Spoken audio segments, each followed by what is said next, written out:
Tom and Sam back again. We recorded this one, and before the second one and after the first one, we're slotting it in the middle because it's all kicking off. It's all kicking off. I was trying to follow that there. My brain just went like, just completely blank.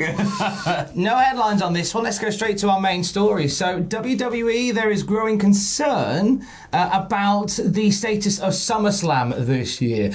This comes from Cassidy Haynes of Bodyslam.net, who says, it's been previously reported with new cases of COVID rising daily, both AEW and WWE have been discussing contingency plans internally in case of more restrictions coming down regarding mass gatherings. While speaking with sources within WWE, I was told internally, WWE expects they will have to return to the Performance Center or another venue for their ThunderDome gimmick within a couple of weeks. Additionally, sources stated to me the feeling internally is that SummerSlam can/will be cancelled. The feeling is the company fully expects they will not be on the road in 4 weeks' time, as there is concern about, quote, how they will be able to proceed in a non-contained environment. Now, this doesn't suggest that another lockdown is coming for America or anything like that. It's more a case of to curb the rise of the Delta variant of COVID, there may be a ban on mass gatherings across the country. Which is understandable. The Delta variant is taking off quite considerably, with some even reporting that it's only a couple of mutations away from kind of needing a separate type of vaccine. So America and any country in which it's running wild are going to have to start, blocking events of certain sizes and making sure that people aren't intermingling. And, it spreads by contact and being in and around people. The best you can do is to limit people going out, and it sucks, it really does. It's awful, but it limits people going and gathering together in mass congregations and breathing in each other's mouths, which ultimately is the cause of all of this. So I mean, it's they were hoping to have 40,000 people breathing in each other's mouths at SummerSlam, and they said 40,000 mouth breathers but that seems quite derogatory. Did it have a roof on it? Because if it didn't, it would just blow it all away. No, I'm just... blow all the COVID away. Honestly, it's something that I imagine they've had in their back of the mind since they even left the ThunderDome. You've got to think that they've still got all that stuff set up, ready to go. They've still got all of the know-how, all of the staff who are building it are there in and around it and can be called back at a moment's notice to get it built. And ultimately, if they have to cancel SummerSlam, I'd prefer that in a way to seeing it in front of no fans or screens again. Yeah, maybe run like a special, main event style one-off thing. Yeah, there could be something. I mean, they didn't cancel WrestleMania let's go back to March of last year. But it's kind of something when you've sold, say, 40,000 tickets to an event, and then all of a sudden it can't take place. You do have to reschedule that. Otherwise, you've got to refund these people all their money, and you've probably spent a good chunk of that money already. I'm trying to think what they did with WrestleMania in terms of like refunds and stuff from last year. I have no idea. I think the argument being, that they never cancelled the event. They simply relocated the event. Kind of, it's a bit of litigation they get around. So maybe by moving it, SummerSlam. We've relocated it somewhere you can't come to, but you're still going to charge you 140 quid. I'm sure that won't happen. I imagine, they'll probably push SummerSlam back as far as they can until they can get it back in front of a live audience. But it may be a state-by-state thing. We could even see them have to only stay in certain states if they do want to run live shows. And as I said, if they're going to cancel SummerSlam in one place, you can't really expect everybody to get over to a new place in a state where it might be like, okay to have gatherings. They might have to just run a secondary show to it. But it's the same with AEW. It's the same with any promotion, I imagine. Same with people in the concert industry. Same with just any sort of live entertainment.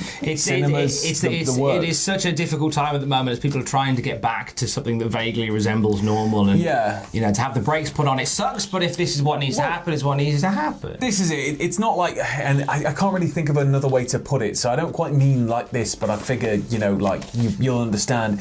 It'd almost be like admitting defeat in a way to go back to that setting and run the pay-per-view in that setting, when really, if you just hold on and America can get itself under control, people can get vaccinated, everything can blow over, then we can run SummerSlam and say, October or something. If we have October Slam. Yeah, November. Winter Halloween Slam. Havoc. We've never had a Winter Slam. We've never had a Winter. I've seen a lot of indie promotions calling stuff Winter Slam. So we'll keep an eye on this one. Obviously, nothing has been said by WWE. No announcements of movement, reschedules, whatever. But this is something that's come down from sources within WWE via Cassidy Haynes at bodyslam.net. They're considering their options, and you know what? It is as uncertain as it is. I kind of get it. Also in Japan today, World Women Pro Wrestling Diana founder, current champion Kyoko Inui has tested positive for COVID. She's recovering at home. The events throughout August have been cancelled for that promotion, hoping to be back on the road on the 20th of September. We've seen everywhere has had their own stories as to how they've sort of dealt with the changing scene of COVID, and it seems like Japan has been very, very stop and start. Japan, it's a strange situation in the way that basically they were quick at kind of curbing and locking down and getting everybody locked down, but I believe that as a Japanese citizen you can't be confined to your house. So there was an issue with like actually placing a lockdown, and then everything's just starting to get worse and worse. It takes a while to get a vaccine rolled out in Japan because they have to put it through rigorous testing in order to give it to the people. Whereas we over here in the UK, we had kind of like an expedited service where we had teams of people working on getting it out as quick as possible. Of course, Japan is still doing that, and of course the Olympics have been massively affected by all of this, but you've just got to cross your fingers and hope, as with the WWE situation and the AEW potential situation, that things will blow over soon, and we don't have to go back indoors, and we don't have to go back to hiding away from the rest of the world. I'm just starting to lose weight, Tom. I can't do this. You're looking smashing as well. Thank you very much. Let's end on some happy news. Yes. Fandango is nearly in three-man band. This is mental. So Fandango was on the Such Good Shoot podcast. Great name for a podcast, by the way. And he said, so at the time, Mox and I were going to every TV, and we would just sit in the back and do like dark matches and because you can do a bit of a swear. Fandango said, so it was like 2012, and you just go to TV every week, get into a dark match, they look at you, see if you grew any taller or look any different than you did last week. I remember sitting in the back, and then Heath comes in and he's like, man, I just pitched this idea to Vince. He's like, I'm the one-man rock band, but I need a band. So he's all fired up because Heath wasn't doing anything at the time. So he's just about to get an angle, he's all excited. He's like, Vince just told me to go pick out 2 people and then we'll have a band. So he comes up to me and he goes, do you want to do it? And I'm like, yeah, whatever, I don't care. And Ambrose, he's like, yeah, whatever. So he goes back to Vince and he's like, no, I've got something for him and I've got something for him. And then he's like, Drew McIntyre and Jinder, the weirdest combination. Like, it seems like so much of this stuff is done on a whim. Could you imagine just rocking up to TV as Drew one day and it's like, Drew, you're going to be in a band, pal. I just the bit that I missed over when I was putting this together was Dean Ambrose / John Moxley was nearly in three-man band. Yeah, how things could be so different right now. Can you imagine? I want to meet that. Fandango would have never got near the top of the UK charts.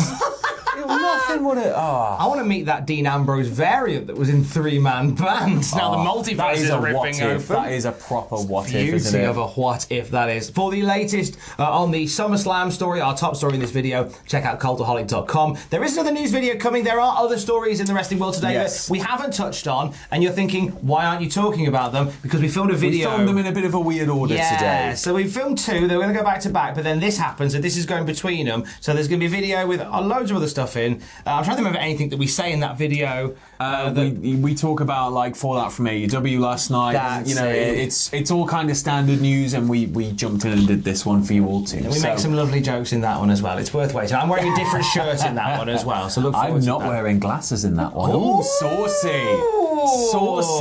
Stay safe. Love you, saucy.